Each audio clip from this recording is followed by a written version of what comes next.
Assalamualaikum warahmatullahi wabarakatuh. Salam sejahtera buat kita semua. Shalom, Om Swastiastu, Namo Buddhaya, salam kebajikan. Balik lagi di channel YouTube Apip Sapip, pakar bola, mengomentari sepak bola dengan kesotauan, dengan santai, dengan nikmat, dengan slow. Sebelumnya gue mau ngucapin selamat Lebaran, selamat Hari Raya Idul Fitri. Minal aidin wal faizin, mohon maaf lahir dan batin buat teman-teman semua. Dan gue juga mau ngasih tahu, sorry, gue baru upload lagi seminggu 2 minggu sebelum Lebaran, benar-benar full, benar-benar sibuk sampai ya benar-benar nggak bisa bikin video, nggak bisa. Padahal banyak match yang seru. Dan dengan gue nggak upload selama seminggu, ternyata ngaruh banget di logaritma YouTube ya. YouTube mungkin ada beberapa notif yang nggak sampai ke lu. Mungkin ada yang subscribe gua terus lupa kalau gua belum upload. Tapi sekarang dan kedepannya gua bakal upload lagi karena bakal banyak match seru. Semifinal Liga Champions tentunya, final Liga Champions, SEA Games ya, banyaklah pertandingan-pertandingan penting yang nggak bakal kita lewatin rame-rame. Tapi gua hari ini mau ngomongin match semifinal Liga Champions yang sangat menarik. Ya, gue kasih judul Liverpool yang berhasil menenggelamkan kapal selam yang tenggelam di kandang sendiri. Tapi, wah, ini pertandingan sangat luar biasa ya. Gue sih saranin lu kalau mau ke YouTube gue nih nonton, minimal udah nonton pertandingannya atau highlightnya, nggak apa-apa. Setelah itu ke YouTube gue, jadi biar lebih relate lagi. Atau bahkan lu main medsos, follow gue, jadi lu tahu apa yang seru di sosmed belakangan ini. Nah, sebelum kita ke pertandingan, semalam tuh banyak banget ternyata yang nggak pengen Liverpool menang. Kita tahu lah ya, fans-fans mana yang pengen Liverpool kalah gitu. Di awal tuh menit awal, apalagi Villarreal golin, Villarreal menang di babak pertama, nge-tweet, wah kena comeback lu, kena comeback. Di comeback beneran sama Liverpool, hilang Twitternya langsung, nggak nge-tweet lagi. Siapa kira-kira ya teman-teman kita yang seperti itu? Ya nggak apa-apa lah, wajar lah. Namanya juga fans rival mungkin. Nah, ini pertandingan sangat seru dan menarik menurut gua karena Villarreal melakukan kinerja lebih, memberikan suguhan pertandingan yang sangat luar biasa dengan dimulai dari babak pertama bermain dengan press tingkat tinggi, garis pertahanan pun tinggi, tidak memberikan Liverpool pemainnya pada balik badan ke arah Villarreal, tidak memberikan 0 on target buat Liverpool. Bahkan Liverpool sendiri di babak pertama, ya seperti yang gue bilang tadi, 0 on target, agak susah, bahkan minim peluang. Di bola-bola udara sering kalah duel. Pemain-pemainnya dulu kita lihat ya. Kiper biasa Rulli, di tengah gue pikir Trigueros main di awal karena ini lumayan ya. Gue nonton Liga Spanyol, perkembangan pemain gue tahu. Tapi udah cukup kompleks. Di situ ada Parejo, ada Capo. Dua di situ buat defense oke, ya buat umpan Liga Spanyol lah. Parejo itu udah cukup bagus. Nah, di awal Liverpool masih langsung mainin Diego Jota. Dia taruh tengah, Mane di wing kiri seperti biasa. Nah, Liverpool dalam keadaan tertekan. Oke, kita bahas pertandingan. Kenapa bisa Villarreal begitu mendominasi di babak pertama? Gue yakinnya main kayak Villarreal semalam itu butuh stamina fisik yang sangat kuat. Kalau standar aja fisik dari Villarreal atau cara bermain seperti itu, bener-bener fisik banget mainnya. Itu lu babak kedua sih abis menurut gue ya. Itu gue bisa ngelihat Villarreal main seperti 2 kali lipat stamina Liverpool pas lagi on fire. Makanya kalau ini pemain pakai doping semua, tahu pemain nyabu semua itu, kalau sampai babak kedua sih bisa-bisa aja kuat. Tapi ini manusia, Villarreal juga manusia, walaupun atlet dia bisa capek di babak kedua. Nah, pertanyaannya sekarang seperti ini, gimana pertandingan setelah babak kedua? Di babak pertama, Liverpool 0 on target, Villarreal menang duel-duel bola udara. Bahkan ada satu insiden yang bisa didebatkan antara penalti atau enggak. Tapi menurut gue itu enggak penalti karena nyentuhnya bareng. Kalau Lecelsco itu agak kelas aja dikit, dia bisa tuh nyentuh bolanya, dikeluarin dikit, kakinya nendang Alisson, jatuh guling-gulingan, penalti. Tapi ini Ya mungkin karismanya Alisson juga, karena bola kenanya bareng sama kaki. Jadi ya kiper dikasih ruang di situ, punya beberapa persen keuntungan areal pertahanan di kotak penalti, dan ya nggak terjadi penalti. Akhirnya dicek VAR pun enggak. Gol pertama pasti main dari wing, umpan ke tengah, balik lagi dari Capoue, diselesaikan oleh si Dia. Ya di si Dia namanya. Gol kedua pun umpan dari Capoue. Umpan dari Capoue yang dimana ketika di tengah itu nggak ada Van Dijk. Van Dijk ngikut si Capoue, ya. Diumpan sama Capoue, Trent kalah sundulan sama Coquelin, mantan pemain Arsenal. Gol seperti itu. Nah, kok bisa sih Liverpool berada dalam tekanan? Gini, kalau lu nonton match Liverpool, jarang banget tim yang menekan Liverpool. Bahkan menekan dan berhasil, jarang. Biasanya Liverpool ya pakai gegenpressing. Dia yang megang bola, dia nguasain bola. Musuh nggak dikasih ruang, musuh dipres di areal pertahanan musuh. Pokoknya sedemikian mungkin musuh jangan sampai megang bola. Hasilnya semalam Villarreal 2 kali lipat mengeluarkan tenaga di babak pertama. Pemain Liverpool nggak dikasih balik badan, malah Liverpool yang dipres. Lu bayangin, ya butuh stamina yang kuat buat main seperti ini. Itu yang menghasilkan 2-0 di babak pertama. Nah, sekarang kita berspekulasi. Apakah 2-0 ini yang diinginkan Emre di babak pertama? Ya sudah pasti. Tapi bagaimana nanti babak kedua ketika fisik sudah habis? Karena gue feeling fisik sudah habis.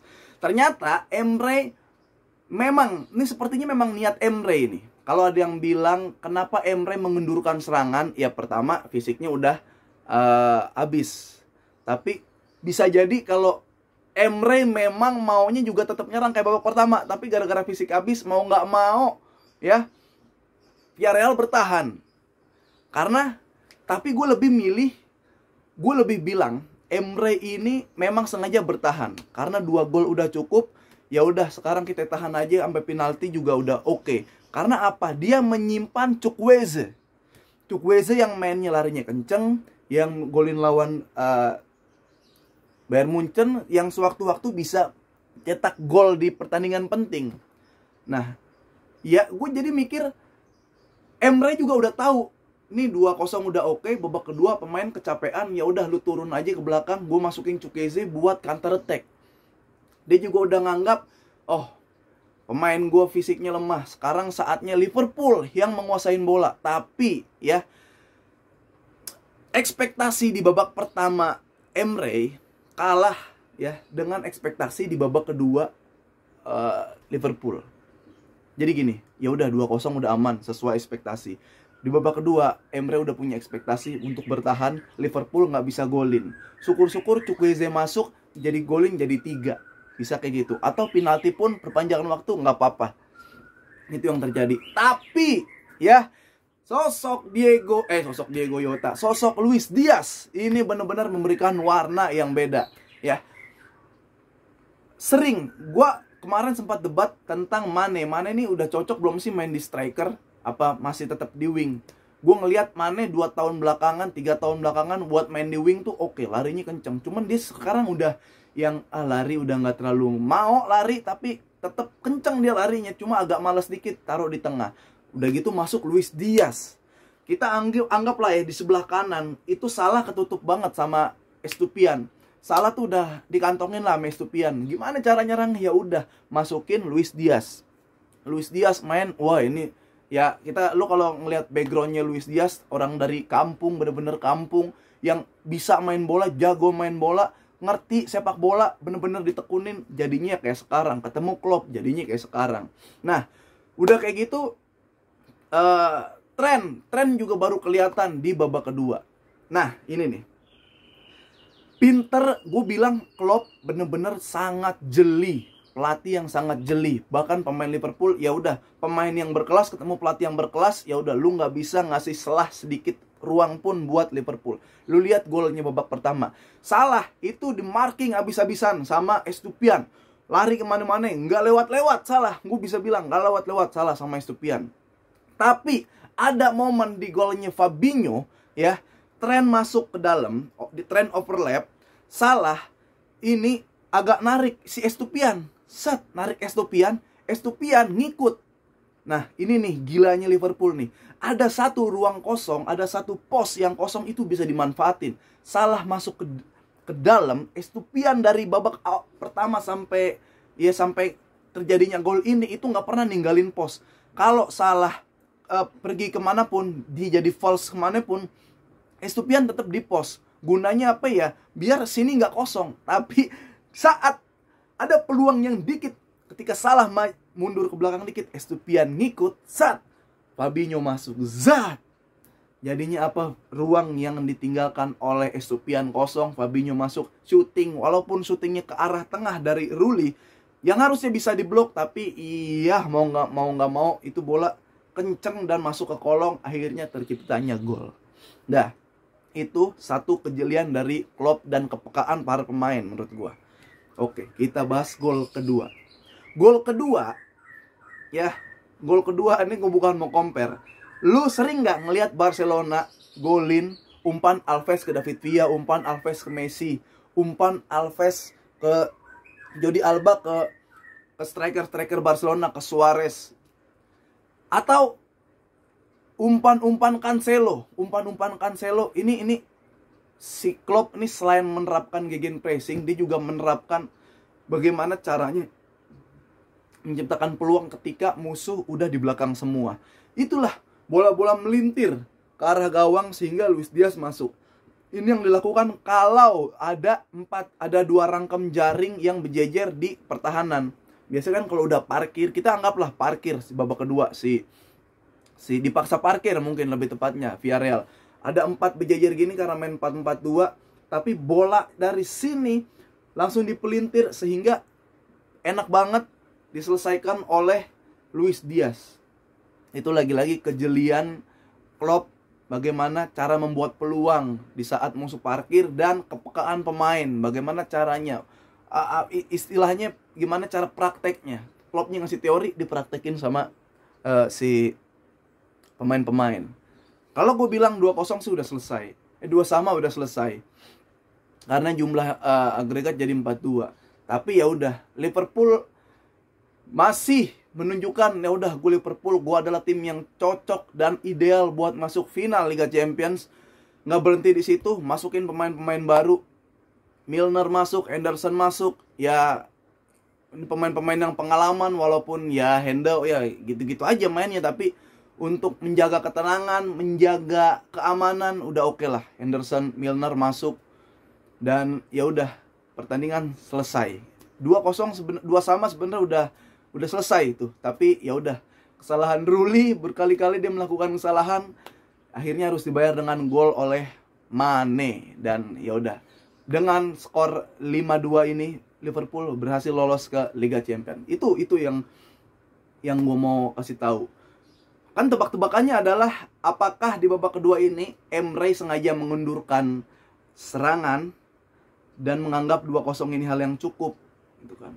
Satu, memang udah cukup 2-0 untuk Villarreal menang di babak kedua. Tapi ya mungkin di luar ekspektasi Emre, Liverpool serangan bertubi-tubi dan bisa menciptakan peluang. Liverpool bukan tim yang kalau diparkir dia kehabisan ide. Liverpool bukan tim yang kalau dikasih tim yang bertahan dia mentok deadlock gitu-gitu aja. Enggak, Liverpool bisa memecah kebuntuan itu. Dia punya pemain yang bisa nyundul, dia punya fullback, bahkan wing yang punya crossing ajaib. Dia punya Fabinho, punya gelandang yang bisa shoot kapan aja, maunya di mana di shoot. Jadi ya agak meleset Uni Emre. Karena gue yakin Emre juga walaupun sudah menyiapkan parkir bus di babak kedua, dia menyiapkan Chukwueze yang tadi gue bilang. Jadi ya udah, feeling gue adalah udah cukup puas di babak pertama. Di babak kedua menerapkan parkir bus tapi nggak sesuai dengan ekspektasi Emre. Itu yang terjadi. Klopp pelatih yang jeli, mempunyai pemain-pemain yang peka dan berkualitas. Dan ya 3-2 semalam cukup oke lah untuk pertandingan semifinal. Fans Villarreal juga respect, menang kalah dia tetap angkat bendera, angkat Slayer, dia tetap nyanyi-nyanyi di sono. Pemain ini salah satu perjuangan dan prestasi yang oke buat Villarreal sampai ke semifinal. Itulah. Tapi kita lihat nanti kira-kira siapa lawan yang cocok untuk Liverpool. Apakah City atau Madrid? Nah, kalau lawannya City lagi, ini bener-bener gila sih dominasi Liga Inggris di kancah Liga Champion, oke lah ya. Dan menunjukkan kalau City lagi yang ketemu antara tim yang paling kompleks, yaitu tim terbaik saat ini Liverpool dan Manchester City. Tapi kalau Madrid ketemu Liverpool lagi, ini cukup seru juga. Madrid punya sejarah ya, selalu menang kalau masuk final. Tapi ingat, ada yang namanya untuk pertama kalinya. Tapi ingat, pertemuan pertama Liverpool masih kipernya Karius. Tapi ingat, Liverpool kalau diparkir dia bisa memecah kebentuan. Tapi ingat juga Madrid kalau udah masuk final, wah, ya udah. DNA Eropanya emang gokil. Segitu dulu dari gua, kira-kira siapa yang masuk final, kita nonton nanti, langsung gue review lagi habis pertandingan ya. 15 menit ternyata ngobrol-ngobrol cukup banyak juga pembedahan yang gue lihat. Silahkan di komen siapa yang cocok masuk Liga Champions final di Paris ya. Oke, kalau gitu sekian dulu, sampai ketemu lagi. Assalamualaikum warahmatullahi wabarakatuh. Nonton terus Pakar Bola, momentari sepak bola dengan kesotawan. Mohon maaf lahir dan batin.